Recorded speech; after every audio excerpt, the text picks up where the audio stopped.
જેમ કે હું જાતિનું ઉદાહરણ આપું છું, દુનિયાના કોઈ પણ દેશમાં જાતિને લોકશાહી માટે યોગ્ય નહીં ગણવામાં આવે. જાતિ આધારિત બાબતોને યોગ્ય નહીં ગણવામાં આવે. કારણ કે લોકશાહીમાં બધા સમાન છે ને. લોકશાહીમાં બધા સમાન છે. જાતિ તો અસમાનતાને પ્રોત્સાહન આપે છે. જાતિ ભેદભાવને પ્રોત્સાહન આપે છે. જાતિ અગડા પીછડાના વિભાજનને કરે છે. જાતિ એક સ્ટ્રેટિફિકેશન કરે છે, સમાજમાં સ્તરીકરણ કરે છે, ઉપલી જાતિ નીચલી જાતિ. તો જાતિ તો લોકશાહીમાં યોગ્ય નથી. જાતિ તો લોકશાહી માટે જરૂરી પણ નથી. જાતિને હટાવી દો.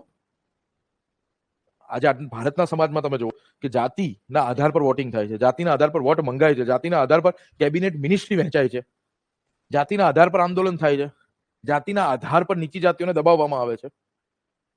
તો જાતિને દુનિયાના કોઈ પણ લોકશાહીમાં તમે કહેશો તો નેગેટિવલી જોવામાં આવશે, પણ ભારતના સંદર્ભમાં ખાલી નેગેટિવલી ના જોઈ શકો. ભારતમાં જાતિની સકારાત્મક ભૂમિકા પણ છે, તમે ઇગ્નોર ના કરી શકો. જાતિ એક બનાયેલું સંગઠન આપી દે છે. આજે પશ્ચિમના દેશોમાં આજે પ્રેશર ગ્રુપનો વિચાર છે, દબાણ સમૂહ. કેવા સમૂહ? દબાણ સમૂહ બને.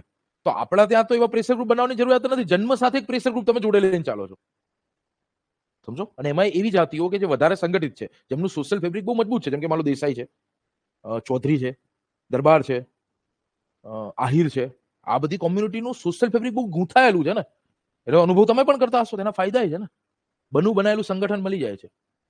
અને સંગઠન તમને વિશ્વાસ આપે છે, માનો કે ના માનો. એ સંગઠન તમારી જરૂરિયાત પૂરી કરે છે. તમને કઈ પણ તકલીફ હશે, તમારો સમાજ તમારી જોડે ઉભો હશે.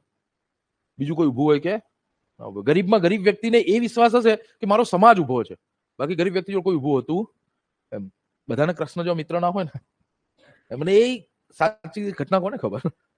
એ તો ભગવાન હતા ને, તો સુદામાને મદદ કરવા આવી ગયા. પણ જાતિ એક એવો એંગલ છે કે જે તમને સાચવે છે. તમે ક્યારેક વિચારજો. તો આઉટરાઇટલી ભારતની પરંપરાઓ કે પ્રથાઓને રિજેક્ટ કરી શકાય નહીં.